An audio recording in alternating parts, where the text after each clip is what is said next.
তো স্টুডেন্টস একাদশ শ্রেণীর দ্বিতীয় সেমিস্টারের বাংলা সিলেবাস তোমাদের সামনে। আমরা প্রত্যেকটা দেখো তোমাদের টোটাল মার্কস থাকবে 40 মার্কস, ওকে, আর 10 মার্কস থাকবে প্রজেক্টে, টোটাল 50 মার্কস, ওকে। এর মধ্যে গল্পে দেখো, গল্পে টোটাল কত মার্কস থাকবে? 5 নাম্বার। দুটা গল্প থাকবে ছুটি, একটা হলো রবীন্দ্রনাথ ঠাকুরের, আর 2 নম্বর তেরেনা পোতা আবিষ্কার প্রেমেন্দ্র মিত্র, ঠিক আছে। দুটার মধ্যে থেকে যে কোনো একটা কোশ্চেন লিখতে হবে 5 নাম্বার। এবার এই 5 নাম্বারটা ডাইরেক্ট 5 নাম্বারও থাকতে পারে, অথবা এমনও থাকতে পারে 2+2+1, ঠিক আছে, এইভাবেও থাকতে পারে। সেকেন্ড হয়ে গেল কবিতা, 5 নম্বরের একটা সেম, এখান থেকে থাকবে 3টা কবিতা।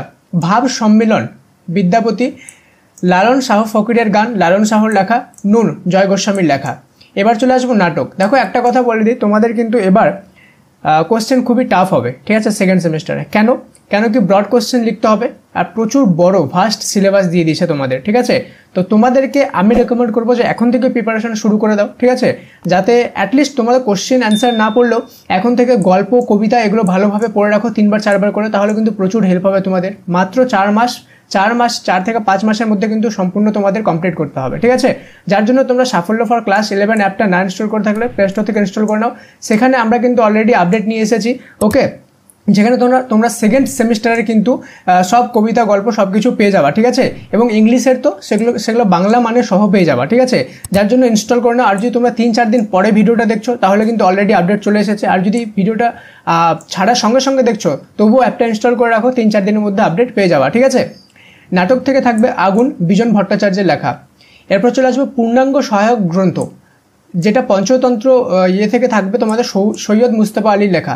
এখান থেকে 5 নম্বরে 2টা লিখতে হবে, টোটাল 4টা এখানে তোমাদের আছে। একটা হলো বই কেনা, ঠিক আছে, আজব শহর কলকাতা, 25শে বৈশাখ, একটা হলো আড্ডা, ঠিক আছে। এখানে 4টা তোমাদের কিন্তু পড়তে হবে বড় গল্প। এরপরে চলে আসলো বাংলা শিল্প সাহিত্য সংস্কৃতির ইতিহাস। এটা দেখো টোটালি পুরো ভাস্ট সিলেবাস একটা, ঠিক আছে, 5টা টপিক মিলে কিন্তু এটা আছে, কিন্তু শুধুমাত্র একটা 5 নম্বরে থাকবে এখান থেকে। তো 1 নম্বরে হলো আধুনিক বাংলা ভাষা বাংলা সাহিত্য যুগের আধুনিকতা, ঔপনিবেশিক বাংলা সামাজিক ও ধর্মীয় আন্দোলন, শিক্ষা সংস্কার। 2 নম্বর বাংলা সাময়িক পত্রের উদ্ভব ও বিকাশ। 3 নম্বর বাংলা গদ্য প্রবন্ধ কাব্য ও কবিতা, নাটক ও যাত্রার ধারা। 4 নম্বর উপন্যাস ও ছোট গল্প। 5 নম্বর লৌকিক সাহিত্যের নানা দিক। আচ্ছা, তোমরা যদি চাও, দেখো তোমাদের যেমন ভাস্ট সিলেবাস আছে, তোমরা যদি চাও যে এই সিলেবাসটাকে আমি এমনভাবে একটা রোডম্যাপ বানিয়ে দিই যাতে তোমরা কম পড়েও ফুল মার্কস আনতে পারো, তাহলে তোমরা কমেন্টের মধ্যে লিখে দাও সেকেন্ড সেমিস্টার রোডম্যাপ, ঠিক আছে, সেকেন্ড সেমিস্টার রোডম্যাপ বা খালি রোডম্যাপ লিখে দাও। তাহলে আমি তোমাদেরকে বাংলার একটা ইউনিক রোডম্যাপ বানিয়ে দেবো, যেটা ফলো করে খুব ইজিলি তোমরা কিন্তু তোমাদের বাংলায় ফুল মার্কস আনতে পারবে সেকেন্ড সেমিস্টারে, ঠিক আছে। আর সমস্ত মনে করো তোমাদের সাজেশন যাতে অ্যাকুরেট পাও, ওকে, টিচারের কাছে কিন্তু অ্যাকুরেট সাজেশন এবার পাবা না, তারা গাদা ভরে তোমাদের কোশ্চেন দেবে। যদি অ্যাকুরেট সাজেশন চাও তো চ্যানেলটা সাবস্ক্রাইব করে রাখো, এই চ্যানেলে কিন্তু তোমরা অ্যাকুরেট সাজেশন পেয়ে যাবা।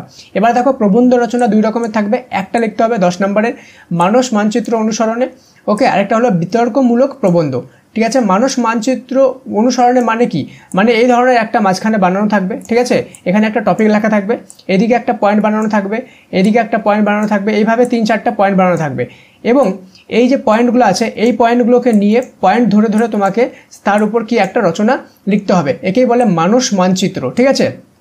তো প্রত্যেকটা জিনিস আমি তোমাদেরকে ভালোভাবে সাজেশন দিয়ে দেবো, ভালোভাবে বুঝিয়ে দেবো। আমাদের এফোর্টের জন্য একটা লাইক তো অবশ্যই পেতে পারি, লাইক করে দাও ভিডিওটায়। আশা করি তোমরা বুঝে গেছো। আর অবশ্যই সাফল্য ফর ক্লাস 11 অ্যাপটা ইনস্টল করো, সেখান থেকে অলরেডি পড়াশোনা চালু করে দাও।